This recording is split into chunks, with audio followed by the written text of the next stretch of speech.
I want to welcome you to the final seminar offered by the Texas Schools Project for this academic year. My name is Rodney Andrews, and I'm the director of the Texas Schools Project.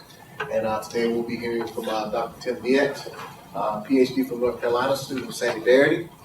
He's presently an economics professor at Washington and Lee, as well as an affiliated researcher at the Research Network on Racial and Ethnic Inequality located at Duke University. His research interests include the economics of education and health. He's investigated topics such as summer learning laws, types of school integration, and the role of algebra for minority students. So could y'all give him a round of applause?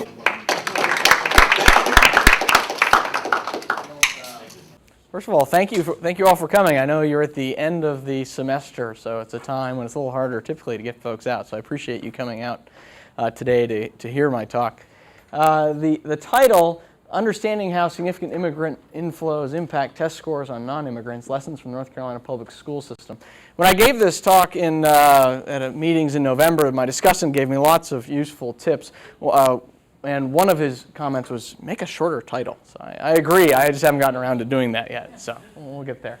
What the slide, we'll see if any other information is missing, but I guess it got corrupted when it moved over. But my co-author on this paper is Ruth Uwaifo, who's at Georgia Tech as well. So all errors are, I'm sure, my own. Well, this is a research paper that probably doesn't need all that much motivating in terms of interest. The question is, does the presence of immigrant students lower achievement for native students? And I'll go ahead and say now that, within North Carolina, it's not necessarily, well, it's a bit of a challenge to be precise on who is actually an immigrant student. So within the data that I'm going to use, we identify immigrant students based on whether or not they're an English language learner. If they're learning English, but obviously that doesn't fully capture immigrants, right? So it's clearly an imperfect measure. In terms of policy implications, though, it may appropriately capture who native-born Americans are nervous about being in school with. So maybe in terms of policy, it's relatively accurate in terms of what it's capturing. But I find it's hopefully an interesting question, and also the answers. This is one where if nothing significant, I think it is an interesting result.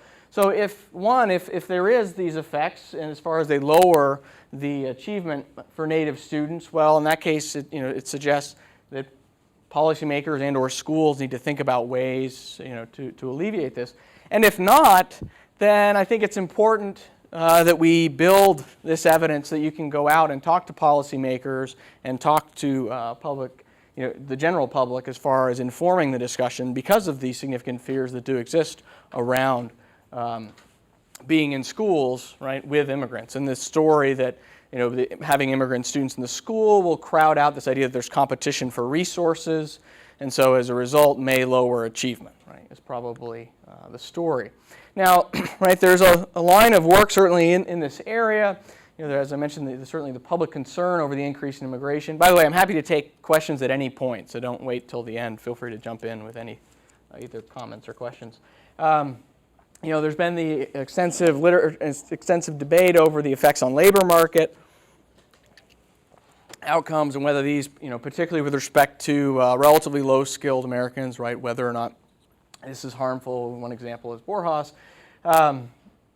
And there has been some research as far as immigrants may crowd out American-born from undergraduates. Right, this is work in a book in one chapter of a book that Hawksby wrote a chapter, as well as in graduate school.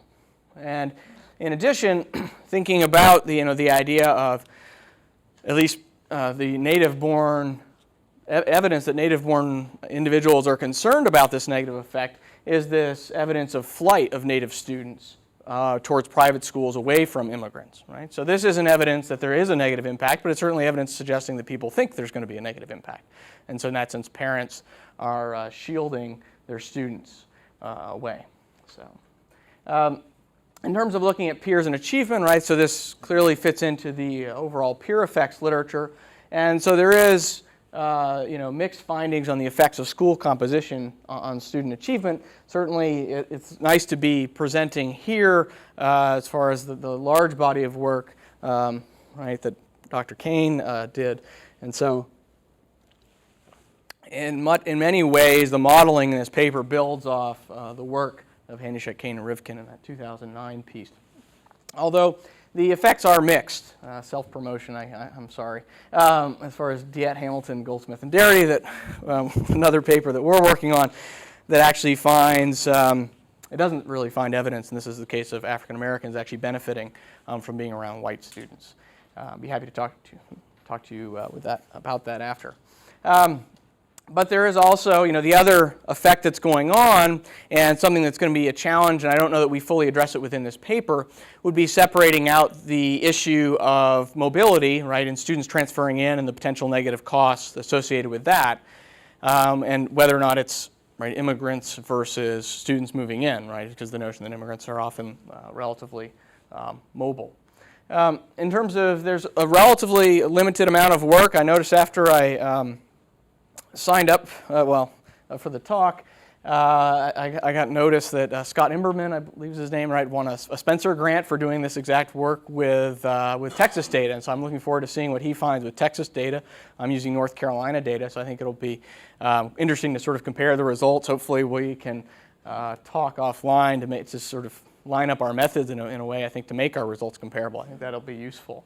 Right, but there have been, earlier work by Betts, right, highlighting this negative effect of immigrants, on American-born blacks and Hispanics. They were looking there at graduating high school as the outcome, not at test scores.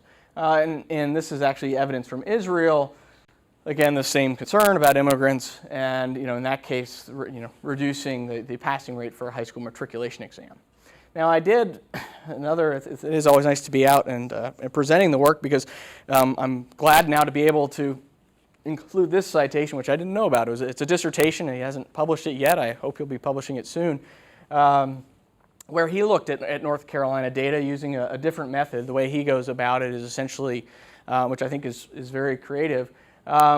He identifies the variation by looking at what was the forecasted trend for the immigrants in a particular school, right? So you could say, okay, well, there have been so many immigrants in the last 5 years or 4 years. I can't remember how many years of data he uses. So we would have projected this many immigrants, and then uses the difference. So he matches then schools that have the same forecast but different actuals to highlight whether or not there's an effect. And he really doesn't find much of an effect.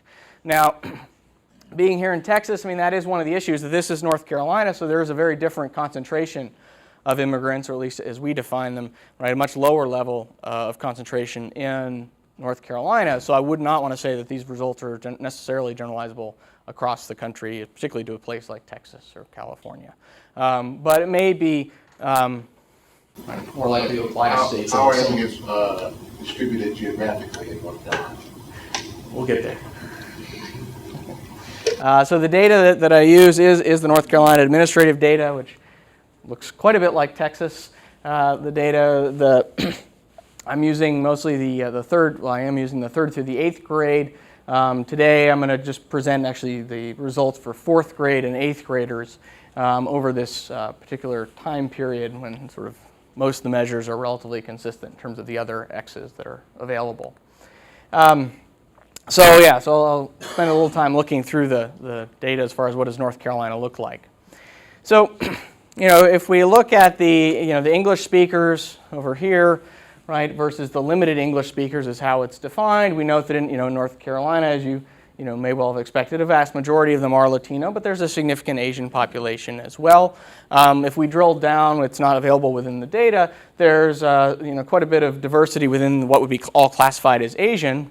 For example, there's a significant Hmong population in a particular area of North Carolina that relocated there. So within there, it's a little, it's clearly a heterogeneous group there.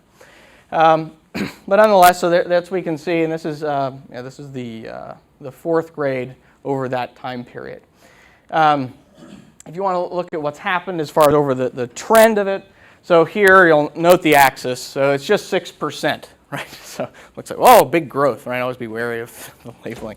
So it goes from a very low number of 2% on average, within schools, to now being 6%.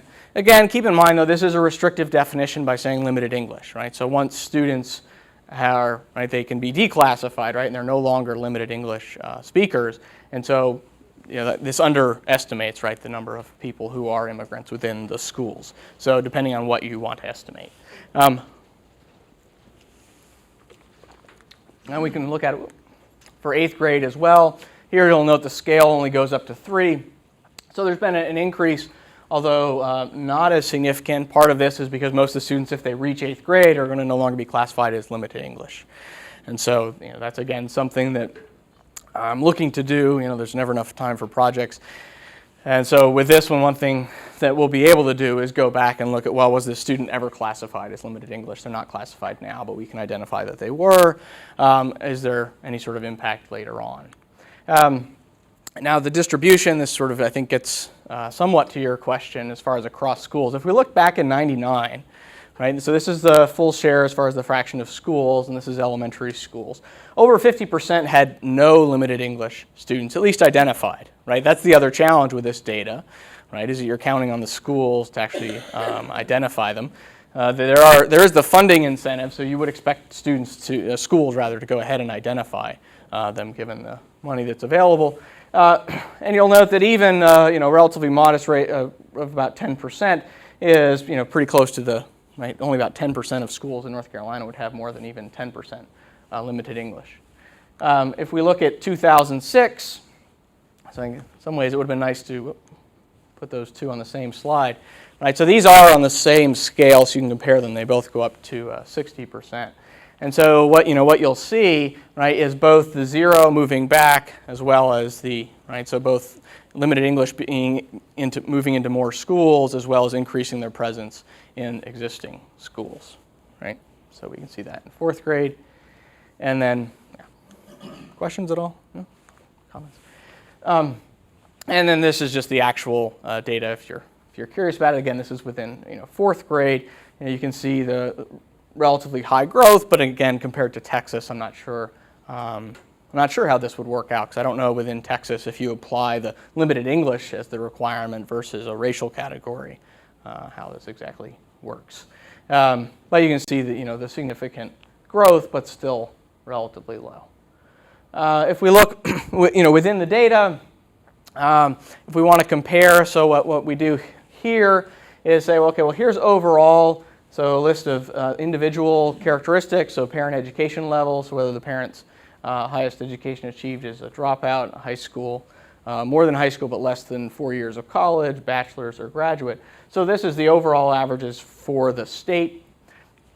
These 3 groups are broken up by the concentration of limited English. So essentially in the bottom third, right, these are all essentially 0 presence of limited English. And so, there what you can see is that actually there's not as necessarily a dramatic difference, at least, for example, by parent education across those different cases, right? Because and one thing that I probably would have been informational to add here would have been to look at urban-rural, right, and sort of to look at that comparison as well.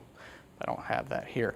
And then these are the characteristics of those who report being limited English. This last column here, as you would likely expect, a large percent in North Carolina our high school dropouts are less as far as their parent education levels, right? Although not 100%. If we look at the school characteristics, so this actually looks at the parent education, and then we can look at the schools as far as, well, how do the schools look different? You will note that the schools that have the highest percent of limited English, probably not surprising, have the lowest percent white. You'll note North Carolina still is a very white state relative to Texas as far as overall percentiles. What percentage is defined for categories for low, middle, and high? So these are based on into 3 equal groups. So the cutoff for low is 0. Yeah, and the middle, I think but the top end of the middle would only be about, I think it's maybe even 5 or 6% at this point. It's still quite low. Yes. Oh, no. That would mean they're not equal sized. You didn't take the 33rd and 66th percentile. You used thresholds at 0 and... No. So these are based on percentile, but it in terms of dividing that, right? Yeah. So these were based on percentile limited English. right? So the 33rd and the 66th, so dividing up into 3 equal groups. Right, because there were so many schools once. Right. Right. Yeah, throws things off a little. And so, not surprising, right? We see the relatively large percent Latino relative to in the other schools. Percentage Black not differing all that much. So basically, it's mostly swapping white students for Latino students is the main effect that's going on. Okay. And in terms of, the main, essentially income measure, the eligibility for free and reduced price lunch, we do see a significant move there, right, as far as a big increase within the high schools. So, so my apologies to those of you who would rather see equations in it. I wasn't sure exactly the audience, so I cut them out. But essentially, right, what I'm measuring is achievement gain, so looking at the change in test score. So for the 4th graders, it'll be comparing their 3rd grade score relative to their 4th grade relative to their 3rd grade score, and for the 8th graders, 8th grade relative to 7th grade score. I'm going to present here on math. We've also done them on reading as well. The results don't seem to differ all that much. Again, following the inspiration of the Hanushek paper, right, there is this challenge. I mentioned earlier the Santolano paper, right, where he goes through and uses the trends to identify right, to get the variation, and the causal effect, right, of immigrants. Here, I'm following more of the work that they did that was focused on the black-white achievement gap and looking at the racial composition effect there by trying to use fixed effects, right, and this idea that what it does is, as they mentioned, require this assumption, which may or may not really hold, that, families do not respond extremely quickly, right, because if they respond quickly, then the fixed effects are not going to help.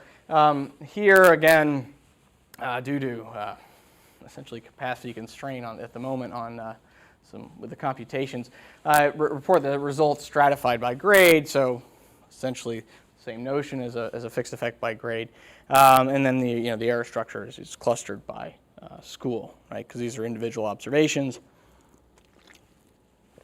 right? And yeah. 2 questions. One about, Sure. You said gains in test score, 3rd grade, 4th grade over 3rd grade. Yes. Is that a level difference, or is it differences in z-scores? Differences in z-scores. So that follows the Hanushek approach. So Yes. Yeah. That's it's not. Oh, okay. So it's not. Yeah, it's not level gains in achievement. It's right. We're not additional differences. Right. So unfortunately, it's not like the what the FCAD, right, in Florida, I think, is actually made so you can compare across years. At least maybe I'm wrong on that, but whereas North Carolina is explicitly you really can't compare across years, so it's essentially the only option. But yes, certainly less than ideal and important to take into account when you're trying to interpret the effect. Just curious. And Yeah. then when you show us the stratified results by grade, are you re-estimating all the parameters? Yeah, so they're allowed to vary by 4th so it's grade. Not just the fixed effects. Right. So it ends up being at this point it's the equivalent to being a fully interactive, right? Yeah. Other questions at all? As I say, I apologize for not having an equation. I know some of you would, so you could see exactly what's going on. Okay. Work that continues. So I wanted to put this before I showed you my results to head off. This is not a finished paper by any means. So in that sense, I'm really interested in any comments you have, my co-author as well.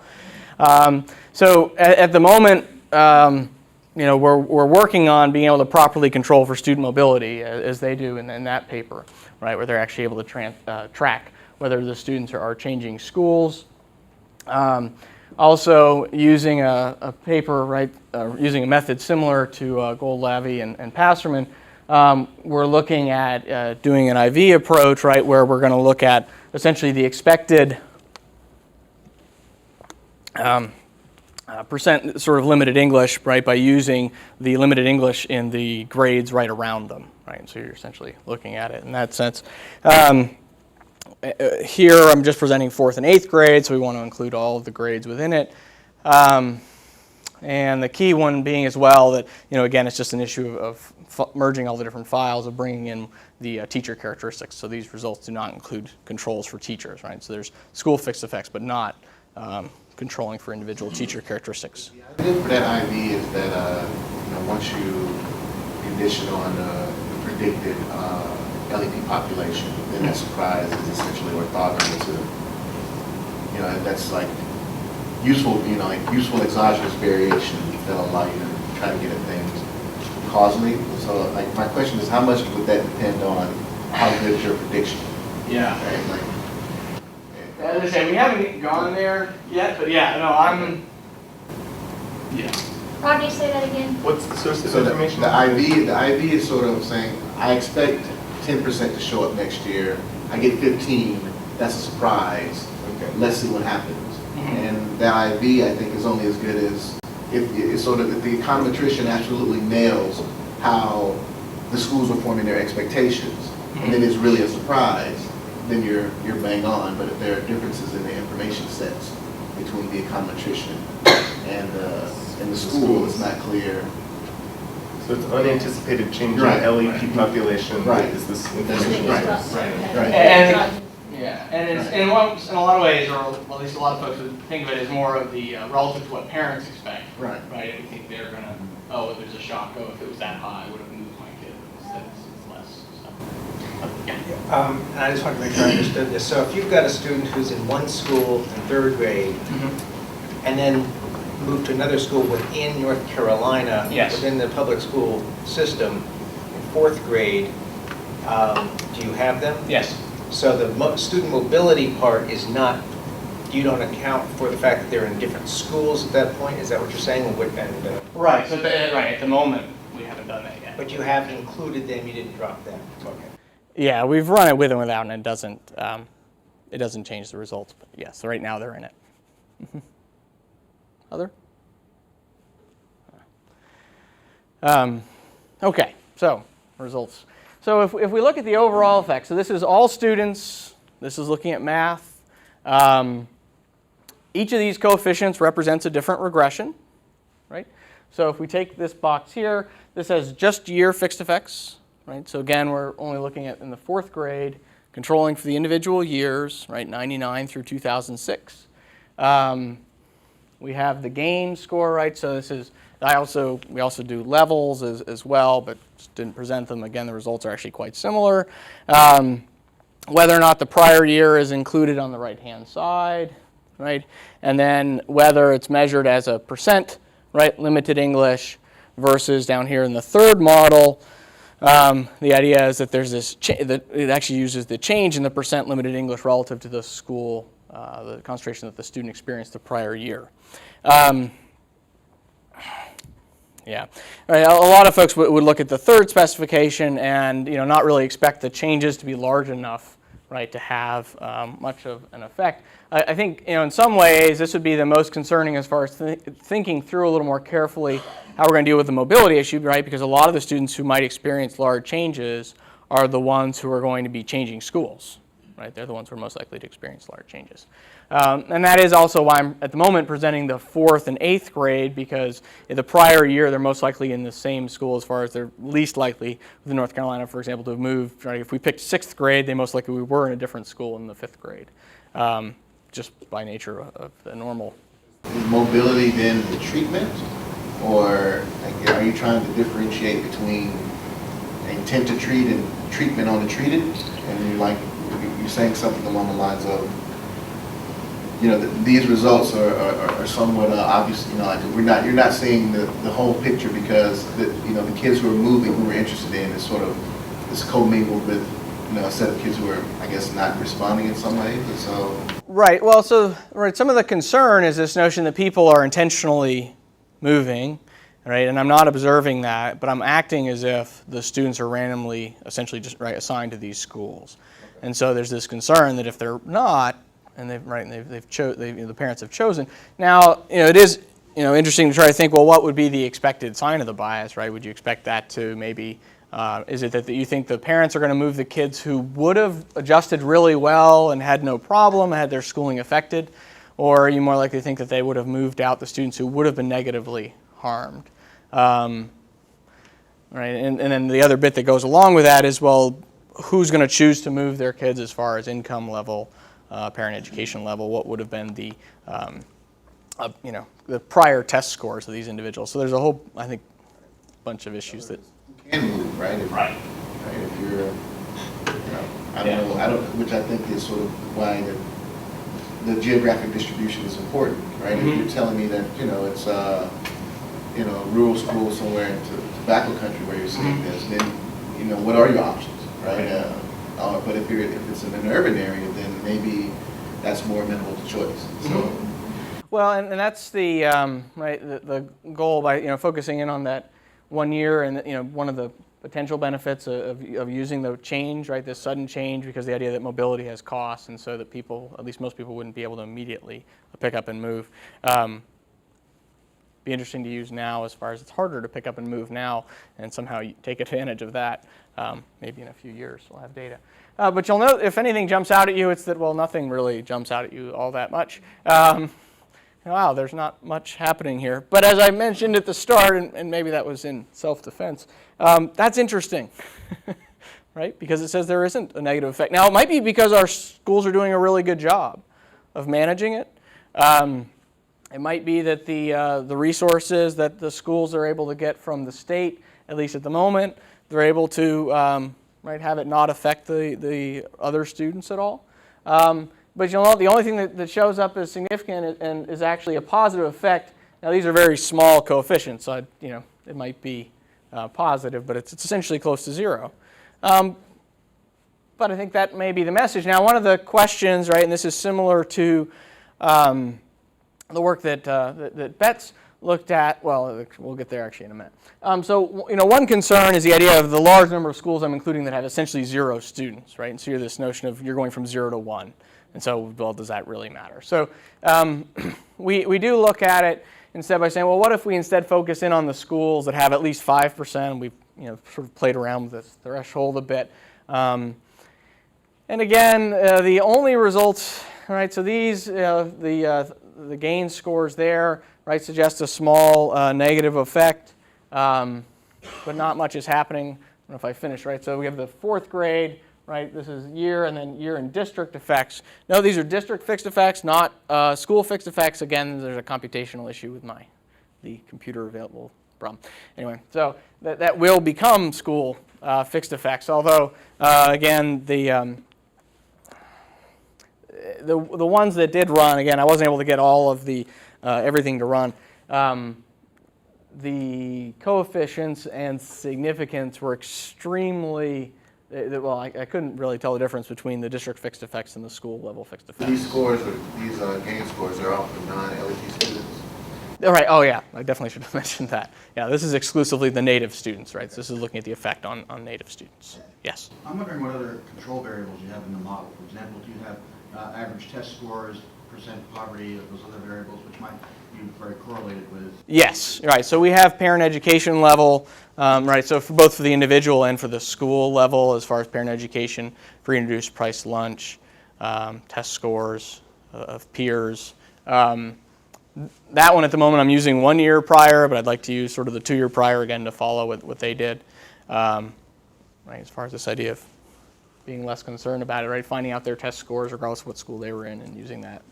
So if I was a parent and I was concerned, I would say, well, you're just giving me the partial effect that's due specifically to the fact that people aren't speaking English, as opposed to the total effect of the immigrants arriving who have lower income, maybe lower test scores and lower parental education, et cetera.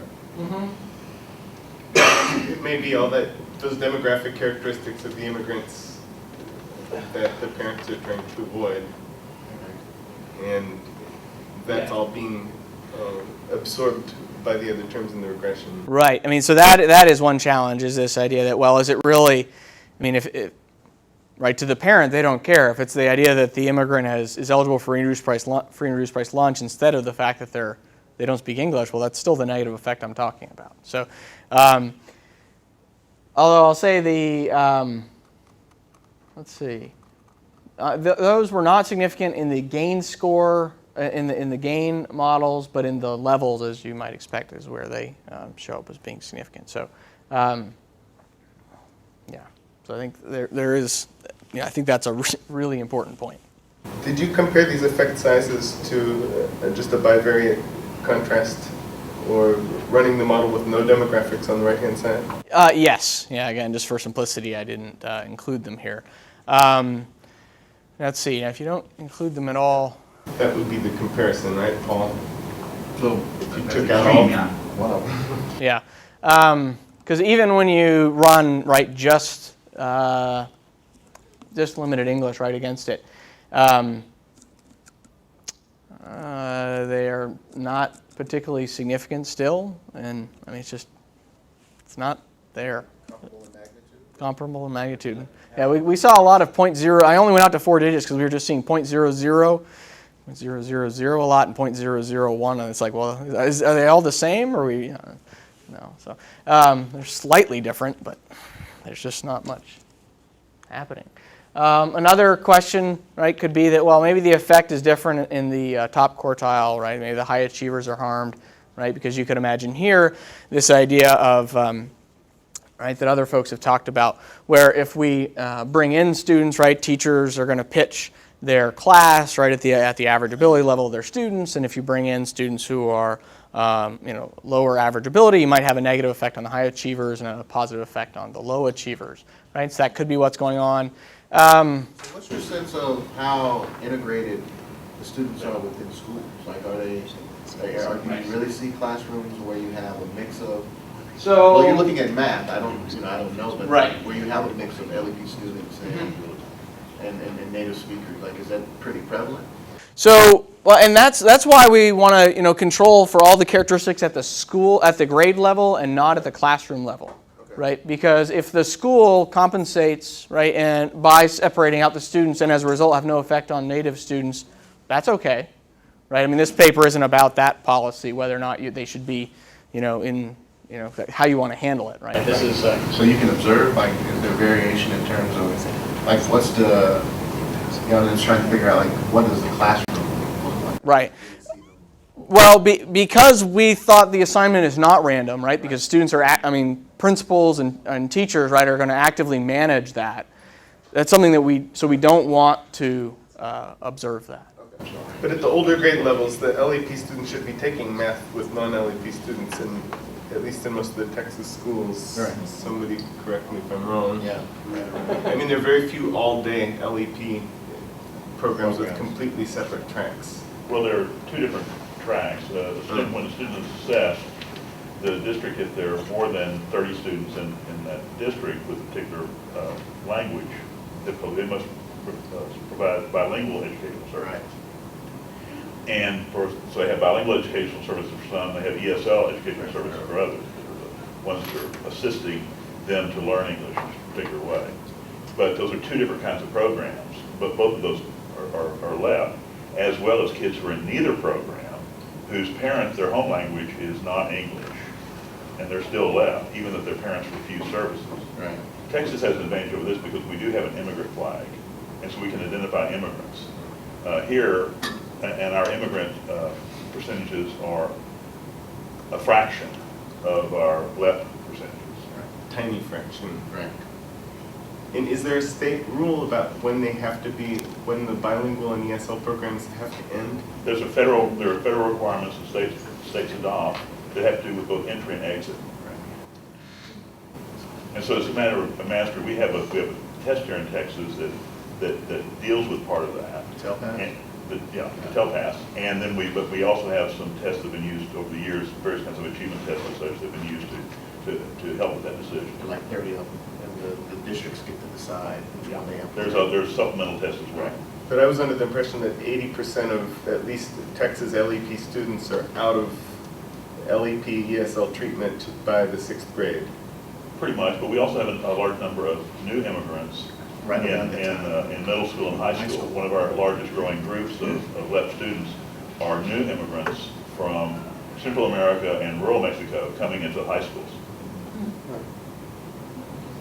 Hey, Tim, so maybe we can back up a little bit in my mind, because I'm trying to think about the mechanisms of what might be or what would create an effect. So there's kind of this argument about maybe an opportunity cost, like the resource issue, that if you're having to have some intensive time with these students who don't speak English, that there's like this resource effect. But then perhaps separate from that is this peer effect about perhaps if we did know something about the classes and how much the LEP students are integrated with native speakers. So, so those could be kind of separate.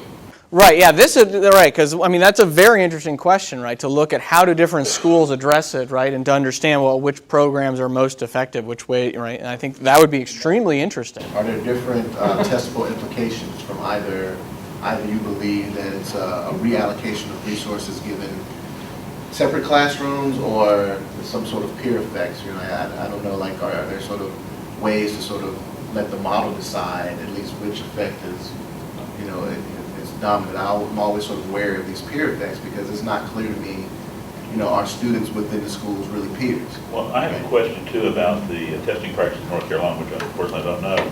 Do they have a Spanish language test that's used with Spanish-speaking kids? Yes. Were those included in this? So these, right, are just the results for native speakers, right? So they're, so anyone who would have taken that test would be excluded from this. But they could have been, but they would not have been included in that because they were left students. Right. And in order to qualify to take that test, to use that test, you have to be a left student. What about special ed? They also are exempt from this. So they're not on that as well? No, because they don't have a test score. Which, again, you know, then there could be, well, there could be several issues there. Yeah. So naturally, that brings the question up of you take the people taking the Spanish test and you take a variable 1 minus percent LEP, is it helpful to them to be attending schools with more native English speaking students?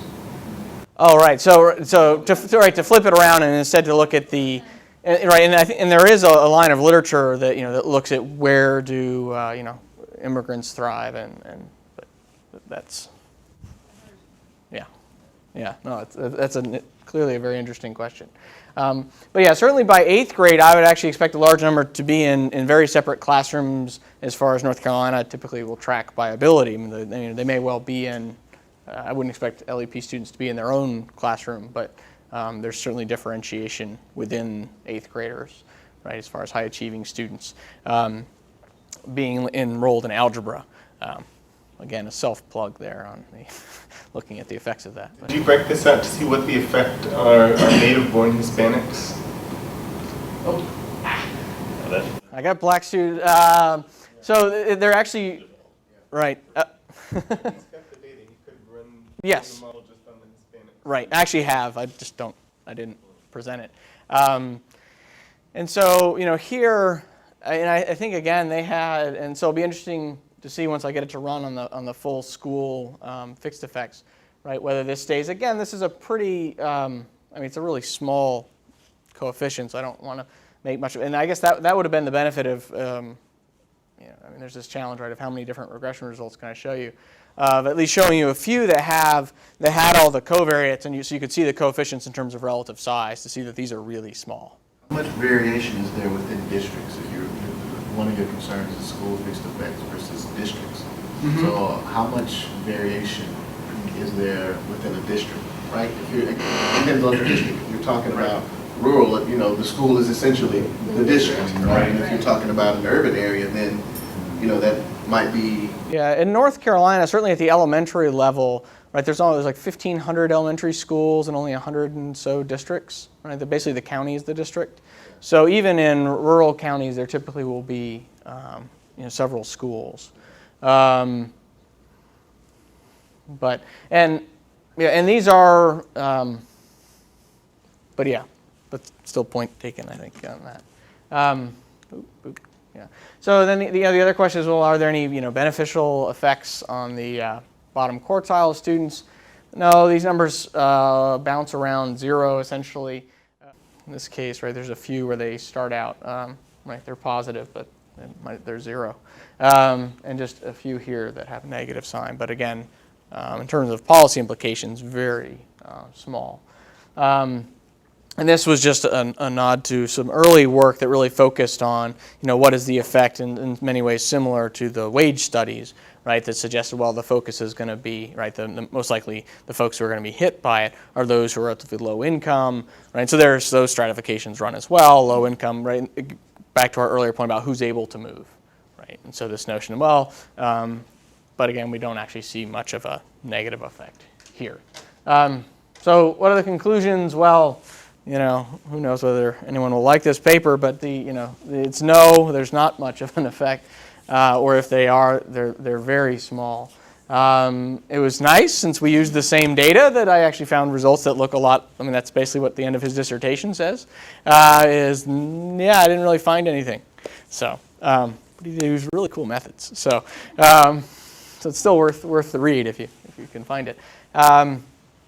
But I think some further research to understand if schools are actually responding. I think this is where moving outside of economics, really trying to understand, well, what are the schools doing? Is it because it's just, well, there's no effect whatsoever and it's the schools didn't have to do anything, or is it through really skilled management that the schools are making this effect close to zero? So I think that's an important, and as we mentioned earlier, comparing those results. But hopefully in some ways it informs public debate on the backlash. But with the large asterisks about this notion of, well, if it's really about, certainly I wouldn't want to say that about my research yet, because of the notion, well, if it's really about, I don't want to be around poor students, right, you'd want to fully get the full effect as far as, well, what's the effect of being around immigrants? Do you get a sense of, are there districts that are known for sort of district schools that are known to deal with these problems effectively? Right, in terms of, just thinking in terms of, like at the end you want to say something about best practices, and I'm curious as to, how much variation sort of is there in what schools are doing. Well, I think, that would be, I think maybe, that'd be something that we should explore, where we could look for where, right, are there really positive effects, right? Try and find the districts that seem to be doing a really good job, and then essentially try to follow up and figure out, schools that are doing a particularly good job or a particularly poor job. Yeah, that's a good point. Yes, sir. Have you thought of looking at the effect of the natives on the immigrants, the reverse kind of picture? Yeah, so we would. So that if the hypothesis would be if the number of percent natives goes up, the effect would be positive for immigrants. Mm-hmm. Yeah, so that's something we want to explore, I think probably within another paper, but it is something that we're very interested in. Yeah. Yes? In terms of the very small measurable effects, it appeared that high-achieving students were the ones most negatively impacted, even on the small scale. Is that correct? Yes, and that is a pretty consistent finding when we go through sort of all different sorts of specifications and everything, that it does appear to be the highest achieving students that are affected. And in some of the specifications, we actually come up with, again, a small positive and significant effect for the lowest achieving students. But trying to understand whether that's really the effect of, it's sort of back to our free and reduced price lunch example of, is it simply that you moved in a student who had a relatively lower achievement level and that slowed the teacher down a little bit? And so that helped out the kids who also needed to have it slowed down a little bit. And so trying to tease that out, I think, is challenging. But it might have modestly negatively impacted the high-achieving child who might not have received the enrichment they would have received otherwise. Right. So, again, that's something that, we could look at, within the schools, right, to try to understand, what's going on, looking at schools where, well, let's find schools where the highest achieving students had a really strong negative impact and try to understand what happened there. And was it a resource issue, and so they had to maybe, cut something in order to fund this. I think that's really important policy-wise to try to understand. How much of the variation in these test score gains is explained by these district sort of fixed effects, right? And so you don't, I'm just saying, how it sort of gives you a very crude notion of how important, they really are, right? Mm-hmm. So if you sort of just back of the envelope sort of explain some square or total, how important are these things, right? And district fixed effects? Yeah, I'm just quite thinking large. Okay, like, so. 0.2 or so, yeah, Right, 20%, yeah. you think of like the teacher quality stuff, right, sort of a rough approximation of that. So even if you can't identify exactly what's pushing and pulling, you can say that there's evidence that's consistent with districts mattering in some way, even if we can't identify what that is. Sure. Right? Oh, yes, yeah. Okay. Yeah, districts and schools matter, that's for sure. And the teachers do within, Right, well, you know, like, until recently, that was still a debate. Yeah. So, something to be said for, you know, like, well, a debate empirically, it's not a debate, you know, among right. people with kids and educators, right? Right. But A common soft certain argument in time, the room. right. So, okay. Other questions? I'd say thank you all for coming.